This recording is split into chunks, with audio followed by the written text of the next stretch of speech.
God cares about you. It doesn't take a large bank account. It doesn't take a sharp uniform. It doesn't take a report card with all straight A's to make it. You have a long piece of road ahead of you, but God says to you, my grace is sufficient. Oh, do you hear me, Paul? He said, my grace is sufficient. If you cannot feel that, you can and you will not. If you cannot feel that, you cannot and will not make it. People have made it with a lot less than David had. Ishmael and the Arab have made it. There was a day when Hagar, already large with child, Ishmael, the seed of Abraham, stood friendless and frightened, and the angel of the Lord found her in the wilderness. So says Genesis 16:7. And God made a promise then that he has kept today. He shall dwell in the presence of all his brethren, and God has placed the oil of earth under the Arab. His compassion fails not. Fourth, God ran toward David when he sought refuge and understanding among the Philistines. David seemed to be fighting for a national cause that no one really cared about. He felt like the legendary Don Quixote. And David said in his heart, I shall now perish one day by the hand of Saul. There's nothing better for me than that I should speedily escape into the land of the Philistines. It was the very low point in this future king's biography. See, he felt that no one cared. His life had been piecemeal with a price on his head. Bad weather and harsh rations had dulled the dreams of the palace and crown. The same temptation hit him that has hit all of us. With friends like these, who in the world needs enemies? Church, you ache for the warrior as he grovels before the hated Philistines. If I've now found grace in thine eyes, let them give me a place in the same town in this country. Friends, I would have hated to have the story of David end on that note, much like I would have hated for it to end if the prodigal son had never returned to his waiting, expectant father's arms. Sometimes we battle through moments, and in this moment, David is wide open for demolition. Much like the prodigal son, until he woke up and realized his father's servants were eating better than he was on his way to a collision course. The Philistines never had a better chance, but the father fell on him. God covered him, or there would have been no more David. God opened the eyes of the prodigal son, or his father would have died an empty man. But no wonder David later sang, he shall cover thee with his feathers, and under his wings shalt thou trust. His truth shall be my shield and buckler. No wonder the father killed the fatted calf for the lost son. No wonder, church. The Philistines said, and you can read it for yourself, he hath made his people Israel utterly to abhor him. Therefore he shall be my servant forever. But God had other plans for David, just as he had other plans for the two brothers in that Jewish household. Now, fifth, God ran toward David when he lost all sense of self-control and shamed his God, his nation, and his family. In that moment, it looked as though David had dropped out of sight. David had been a murderer, conspirator, an alienator of affections, a liar, a miserable spiritual dropout. And this is a man after God's own heart. You can hear his agony all the way from the 51st Psalm. I acknowledge my transgressions, and my sin is ever before me. Behold, I was shapen in iniquity, and in sin did my mother conceive me.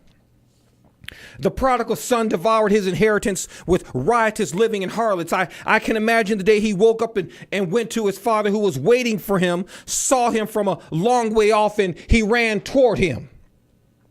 No man in history stood more beaten and battered by the assault of sin. The smell of the pig pen had reached the palace. A cheapness that men in the ranks would have spurned had infiltrated the high command.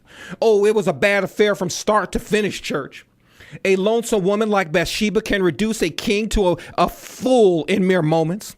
Yes, the words of this text can fit the story when he was a great way off. It was a wrong turn that led to many multiplied hurts and sorrows. But his father saw him, and David lived to thank God for that. His father saw as he walked upon the roof, and from the roof he saw a woman washing herself. His father saw him as he inquired after the woman. His father saw him as he made arrangements with General Joab for her husband's death. In our humanness, we do our little dirt and we think we can hide from God. See, we hurt our neighbor. We take from our neighbor and we think we can hide from God. How in the name of God, in God's name, do you think you can hide from God? See, he's got the whole world in his hands. He has you and me, brother, in his hands. See, God knew us before mama knew us. Oh, God knew us before the foot bone was connected to the knee bone, before the knee bone was connected to the hip bone, before the hip bone was connected to the backbone, before the backbone was connected to the shoulder bone, before our shoulder bone was connected to the neck bone. Church, God knew us and God sees everything. David's father saw him. You can count on it, for he watches over us from the cradle to the grave, and he watches every assault of hell upon his children. Oh, thank the Lord, somebody. And then the Lord ran toward David. God did not lose any time. David would later write, "Where can I go to evade thy spirit?" Church, the answer is nowhere. And church, where would you want to go to evade God's spirit? Finally, God ran toward David when he presumed in his own wisdom to number the people. Joab, the old worn one, knew better. He asked David, "Why doth my Lord, the king, delight in this thing?" There is such an item as getting too big for one's circumstances. David was moving toward the same quicksand, the same trap that swallowed Nebuchadnezzar when he walked in the palace of the kingdom of Babylon, that I have built for the house of the kingdom by might of my power and for the honor of my majesty. A lot of I and my and me and mine are written in history. A lot of bragging displays of pomp and pride. They never made it and they never will. See, God resists the proud. So go ahead, start on that route and you will meet opposition you cannot handle. You, him, they, them, I, me, and we. None of us can make it without the help of God. Perhaps it's easier to trust God when you are a child facing a giant than when you are a king with the most assets the nation ever had at your command. A person of much experience needs God just as much and just as often as a rookie. The Pope needs God no less than you and I. And my friends, the beggar on the street needs God the same amount as the rich man in his mansion. Strength is not in numbers. Strength is in God and God alone. David had to know that the same God who had set him up could just as easily and just as quickly set him down. It's a long, long route from where the new birth to the new Jerusalem, when the text reads from a long way off, that fits all of us, and some more than others. It fits each and every single one of us. That is how you and I find ourselves. That is how the prodigal son found himself. This is how we find ourselves in this service. Not as though I'd already attained, either were already perfect, but I follow after. For when I seem so far back that I feel I'm standing still, I'm going to say what David said, "Let us fall now into the hand of the Lord, for his mercies are great." There is a glance, a tear, a kiss that turns weakness to strength and fear to courage. I'm counting on that to make it through, as I am yet a long way off. Thank you, church.